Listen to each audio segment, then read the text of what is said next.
The smell of old books hits. Who knows that dusty, sweet smell of paper and time?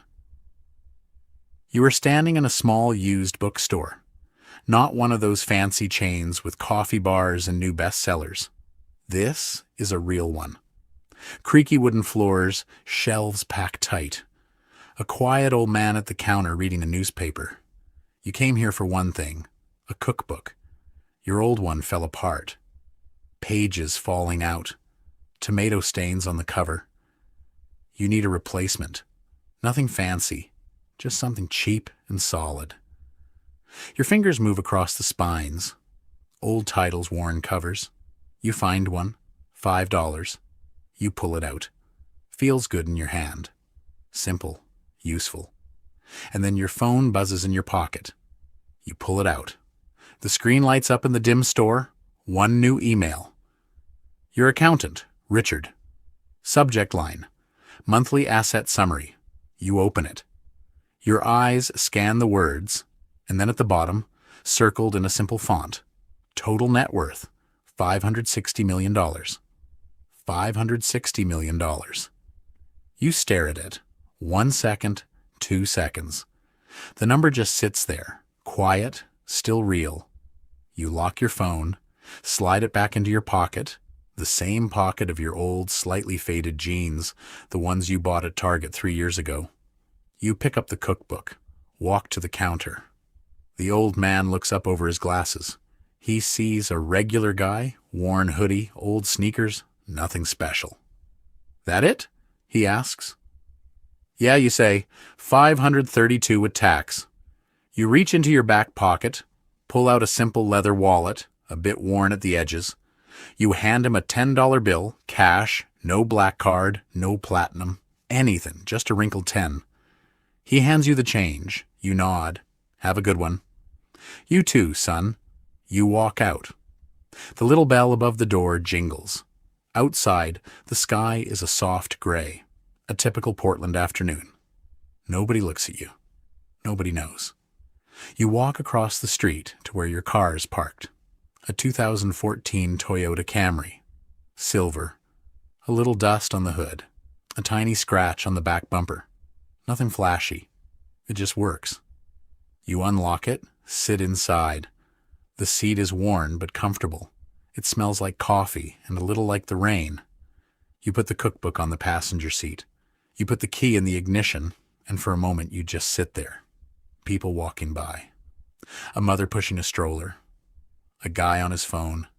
A teenager on a skateboard. Everyone busy. Everyone in their own world. No one has any idea. You feel a small smile cross your face. The smile of a man who has a secret the size of a mountain. You turn the key. The engine hums to life. You pull out and head home. The radio is off. You don't need music. The silence is enough.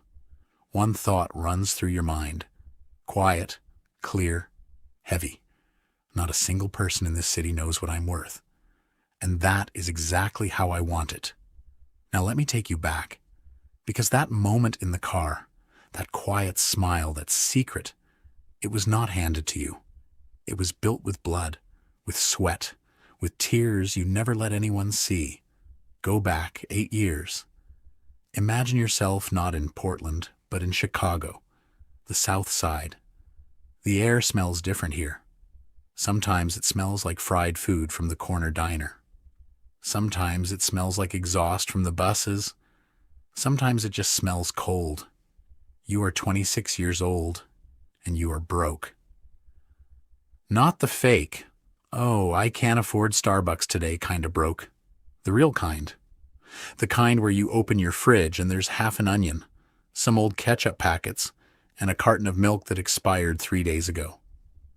You live in a small apartment building on 79th Street. The building is old, 6 floors, no elevator.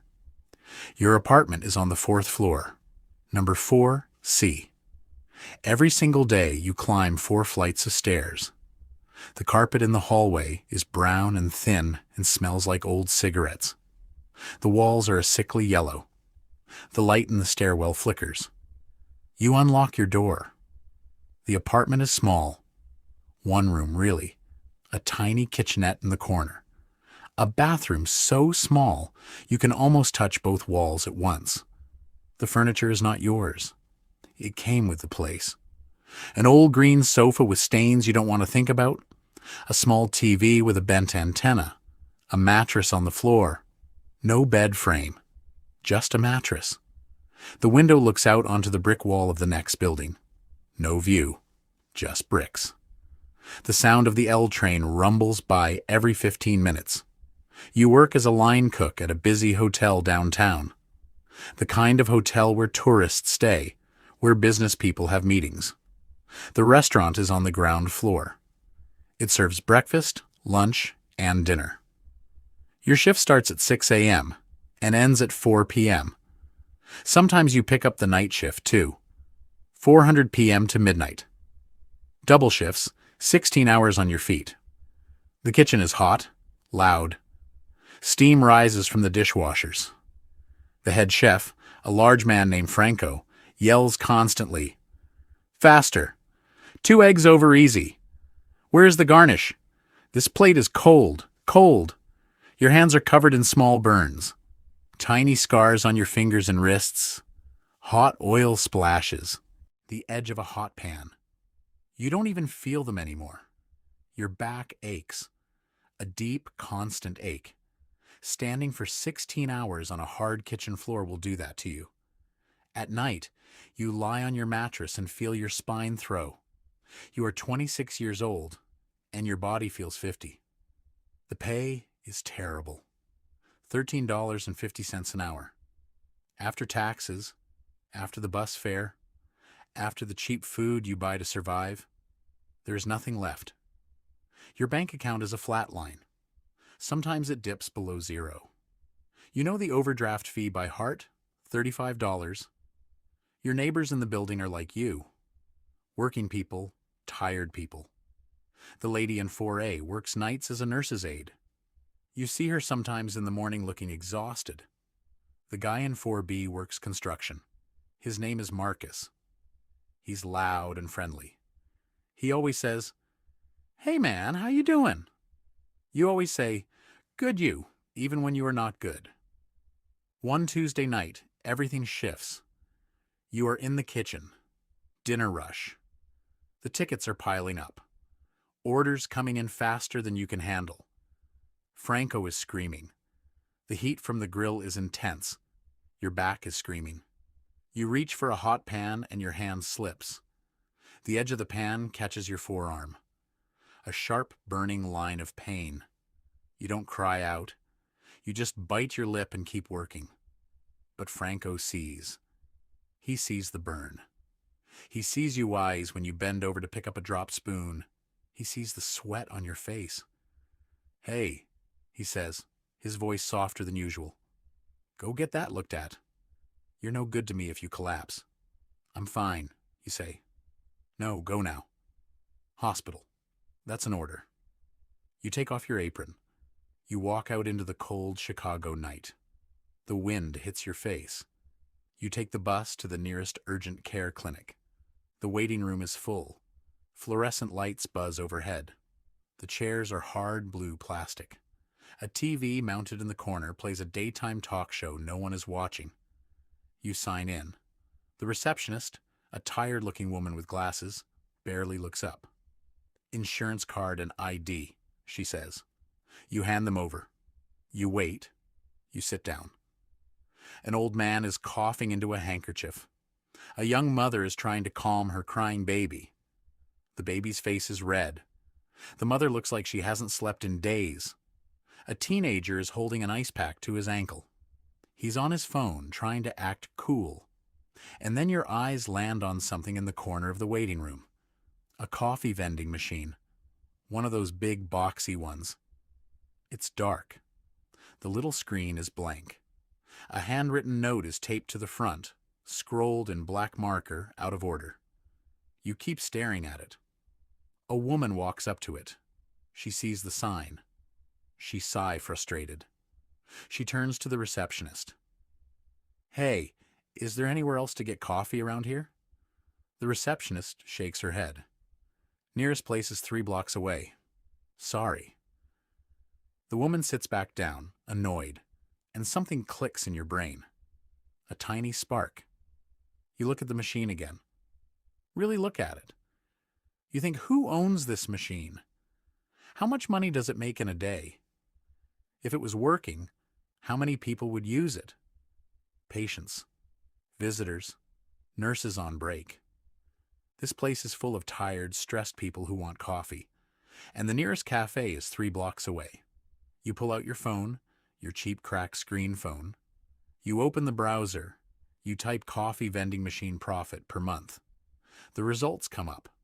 Numbers start to fill your head. One guy says his machine makes $400 a month. Another says $800. Another says he has 5 machines and makes over $4,000 a month doing almost nothing. Your heart beats a little faster. You look at the dead machine in the corner. Then you look around the waiting room. So many tired people. So much me and no solution. The nurse calls your name. You go in. The doctor looks at your arm. Minor burn. He gives you a cream. He looks at your back. Muscle strain. He gives you painkillers and a list of stretches. You need to rest this, he says. You nod. You both know you won't. You leave the clinic. You take the bus home. The whole ride you're staring out the window, but you are not seeing the streets. You are seeing that dead coffee machine. You are seeing the numbers. You get to your apartment building. You climb the 4 flights of stairs. Your neighbor Marcus from 4B sees you. Hey man, you okay? You look pale. Yeah, just tired, you say. Long day. You open your door. You walk into your small, sad apartment. You sit on the edge of your mattress.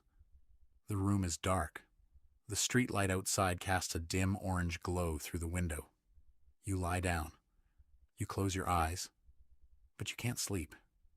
The numbers, the idea, it won't leave you alone. It's like a song stuck in your head. You sit up. You grab your laptop. The screen flickers to life.